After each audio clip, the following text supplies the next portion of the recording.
Aloha sports fans, drummers, drum enthusiasts, musicians, and everybody in between. We are here in the beautiful Redondo Beach, California, with my very, very special guest here today, Sir Brush a Lot, the Brush Master himself, the incomparable Mr. Clayton Cameron. Hey Jason, thanks for having me. Thank you. I got to give you some love on that right there. Thank you so much.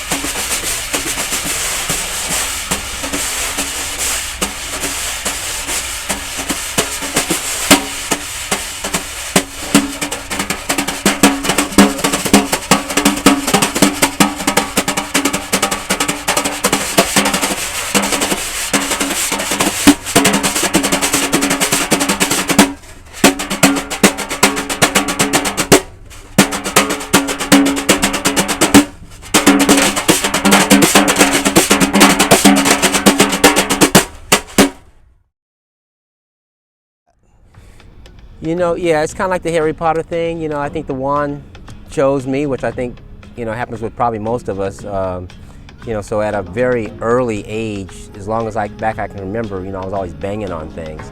So, you know, that developed into, you know, playing on the empty cylindrical oatmeal boxes, pots and pans, to finally getting some bongos, and then my dad and mom getting me a drum set. So, you know, so it started early on, but I got my first drum set when I was 12 and started taking lessons at 12. Okay, so 12 is around middle school almost. Were you in a band in middle school, all the way through high school? Man, we had a great music program in the middle school, ironically.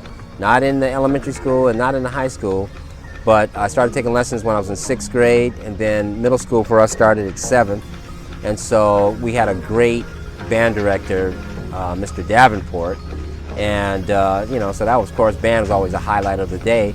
And when I was in 9th grade graduating, me and Eric, forget Eric's last name, but another buddy of mine who drummed, we did the Hawaii 5-0 drum battle.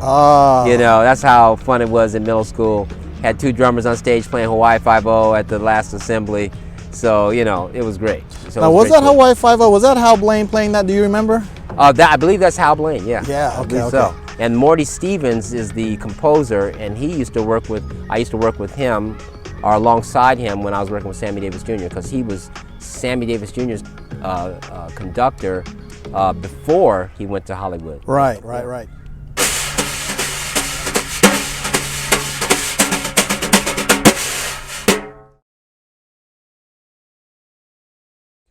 Yeah, you know, I started, you know, looking at colleges and stuff, you know, once you get in 11th grade. But I went to, the year that I was in 11th grade or almost a senior, I can't remember quite when, but Cal State Northridge was hosting a PAS, or a PASIC convention. And I went to that and I was blown away.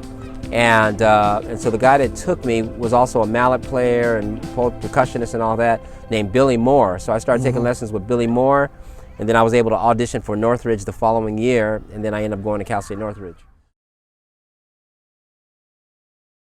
Oh, you know, I often think how valuable it would be for any performer, I don't care what they do, to see some shows with Sammy Davis Jr.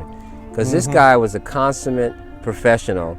He cared about the audience, and he's kind of like a cat that had the vocabulary of like a Webster's dictionary when it came to entertainment. Right. So when he showed up on stage, he could go in any direction. I mean, he can do, you know, he could tap dance, of course. He was born a hoofer. He could sing his butt off. He could do impressions. He was very humorous, so his timing with, you know, comedy was always really good. He could act, you know, he even did this thing with twirling guns. But I remember one time we did a show where the power went out, so he came out in front of 5,000 people underneath a floodlight, sang a cappella, still no power, tap dance, still no power, came up and played my drums, played a drum solo, still no power. By the time the power came on, you know, everyone's jaw, including my own, was on the floor. Right. So that's Sammy Davis Jr.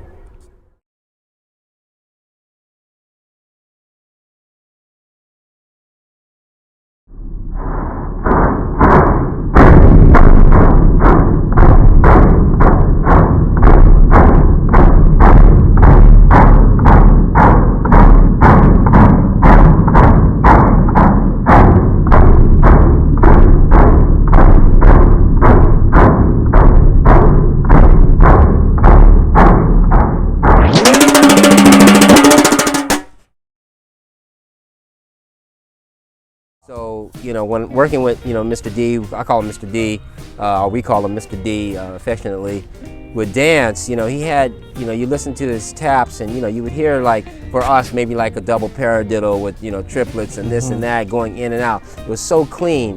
And then a guy by the name of Sam Sims, where he would, put sugar or salt on the floor and slip slide his dance move. Right. So, you can hear all that sound. So when working with Sammy and all these guys, actually for a couple of weeks in one show, I would hear these things, and I'd go back and I would like, oh man, that was so cool, I gotta get some of that. I gotta figure out how I can slip slide the rhythms and keep the time going, and how I can do the rapid fire kind of tap that Bunny Briggs would do. How can kind of use like the chicken, they call it like a buck, like a buck move where you twirl your leg and all this kind of, I mean, these guys were amazing. And so one time I was talking to a tap dancer by the name of Bunny Briggs, that same show, and I said, Bunny, check this out, man. This is what you were doing last night. So I played something with the brushes, and he looked at me and said, oh, baby boy, we got it in our feet, and you got it in your hands. And so it's all related, So it doesn't matter how you express it, but the rhythm is what's infectious. Yeah. Out. Yeah, that's nice and easy. Yeah, nice and easy. Get it out in front of you. Yeah.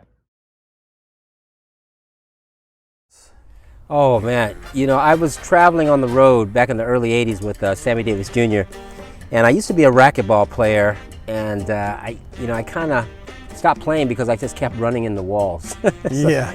But a friend of mine, Ray Brown, a trumpet player, said to me, he said, you should take up tennis because you can travel and play it anywhere in the world. And I said, okay. He told me just, wherever you go and there's a resort and there's tennis, just go and ask for a lesson. They'll tell you what you need. So I took my first tennis lesson in Hollywood, Florida, on a sunny morning, on some clay courts, and man, I just loved the first lesson. And then shortly after that, I was in Las Vegas, and I took lessons from staying at the hotel then called the Sands, and then I went and took lessons over at the Desert Inn with a guy named Marty Hennessy.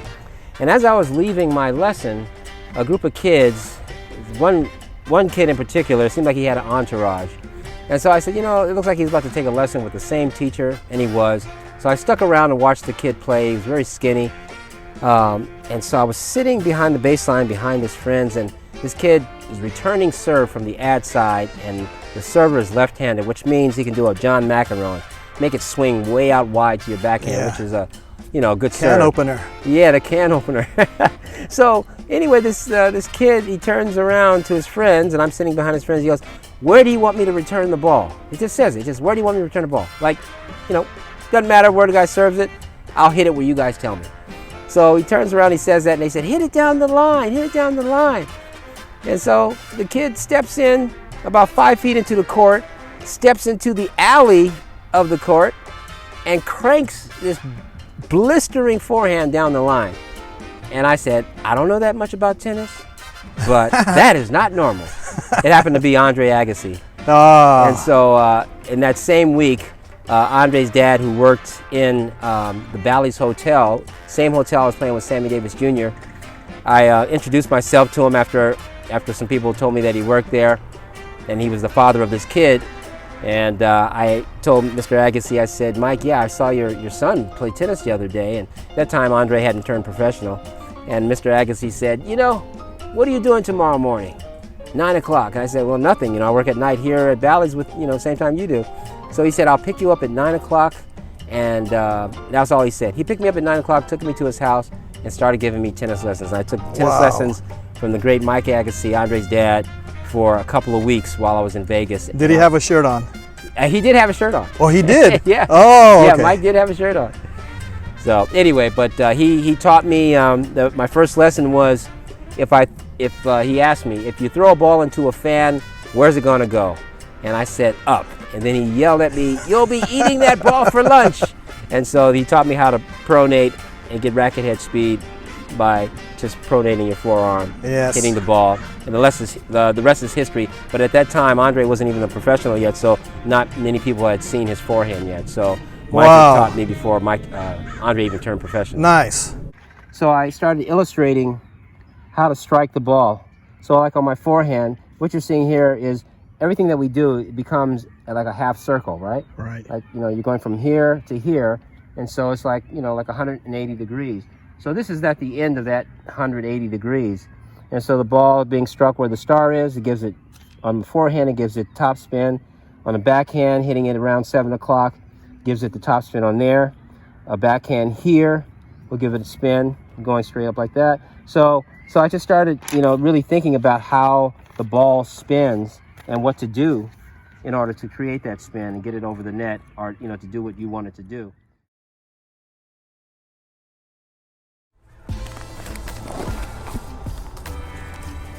This is a fun part. Let me see I like it. to hear everybody's. Let me see. Uh-oh. Get back with it. All right, super bad.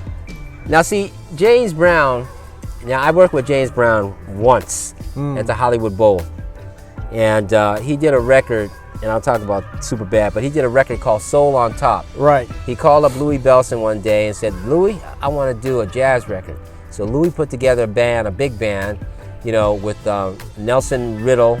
Is it Oliver Nelson? Nelson Riddle, I believe it's Oliver Nelson or Nelson Riddle, did the arrangements. Louis Bellson, Ray Brown, Wow. you know, in the band. And so it was just like all-star band, and he did all these tunes. So Christian McBride, musical director at the Bowl for Wednesday Night Jazz, got together with Mr. Brown, said, hey, you want to perform those tunes? So we went and we did that. But the highlight of the whole thing was James Brown in rehearsal, after singing Birth of the Blues, no, Every Day I Have the Blues, he hit the last note, and you know, we got the big band on one side, which is about, you know, 20 cats, and then his band is on the other side. It's a sound stage, center staging. Okay. On the other side, and he's in the middle, Christian McBride's got his bass, and he's got about 30 people in his band. So he had more people in his band than we had in the big band. So Mr. Brown, after he hit that last note, he had his head down for a minute, and the room was completely silent. We had people, it was packed in there with so much energy. Right. People just wanted to see, you know, the great Mr. Brown. And so he had his head down for a minute, and he looked up and he said, wow, that brings back memories. He's talking about singing that blues. Wow. And then he says, he pauses, and still silent, because everybody's out there, well, is he happy about it, or is he sad? Yeah. And then he said, I just made a detour with the funk. A detour with the funk. This guy created a whole genre of music. Yeah. And he's talking about he just made a detour.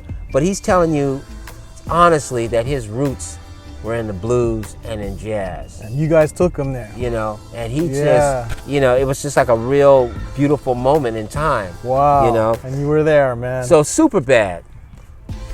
This is also like a protest, you know, during time Mr. Brown was at his heyday, you know, there's, you know, civil rights movement and all of that. And so, you know, say it loud, I'm black and I'm proud, I'm super bad. All those things with those, you know, killing grooves, sending a message without you even knowing it. You know, it's just like you growing up, you know. Yeah, And exactly. and so so super bad is right up there with, you know, say it loud, I'm black and I'm proud. You know, even his early tunes, where he says, you know, this is a man's world, but it would be nothing without a woman or a girl. Now, you know, that sounds a little chauvinistic, but at that time, you know, he was trying to, you know, put it out for the ladies. Or even like you said before, with all the vocabulary, talking loud and saying nothing. Yeah, right. So talking loud and saying nothing. That's what I hear you. Let's do one more. One more for the road. All right. Well, I'm glad I got James Brown in there. That was man. That was cool. Oh, let me feel this. I have no idea. All right, let's check this one out. What's this? What's this? Kenny Burrell. Your man. How did I get that one, man? Listen, Kenny Burrell. You know, legend is often overused. And look who he's got on here. Okay, so Kenny Burrell, who I worked with for many years, since the early 90s.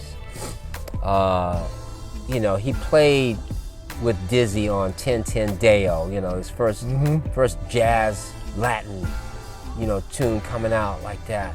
You know, he played with Billie Holiday, you know, on early records. You know, Jimmy Smith, the organist, you know, those organ trio records.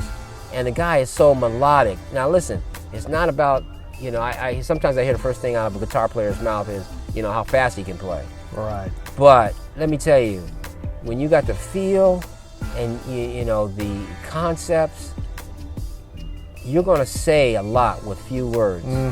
Not that you can't make your runs, but Kenny Burrell is the, you know, epitomizes that. Now let's talk about the drummers he has on here. Jimmy Smith, man, Jimmy Smith lived, not Jimmy Smith the organist, Jimmy Smith the drummer, right here. Another LA guy that I used to watch when I was coming up. Mel Lewis.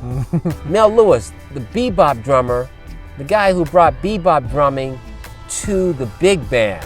Right. You know, people, when he first started playing with the big band, man, Mel, you're dragging. Well, he's playing them cool-ass triplets, and they weren't used to that, unless you played with Elvin Jones, but that's in a smaller group. Right. You know, Richie Goldberg. I'm not as hip on Richie, but I know he was great as well.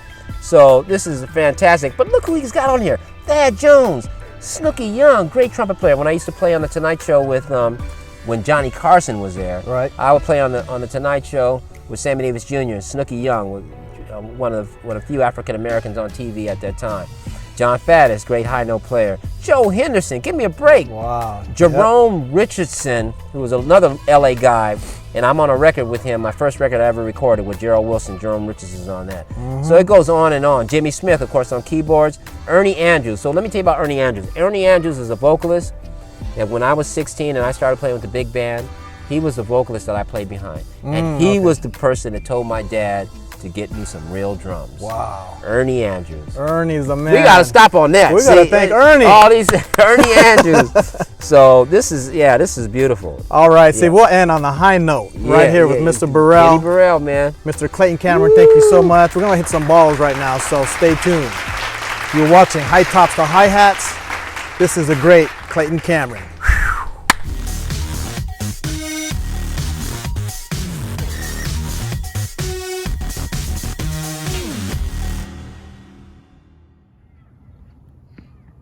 So I'm gonna give you forehand at the tee. Okay. Come up, backhand. Okay. Volley. Here we go.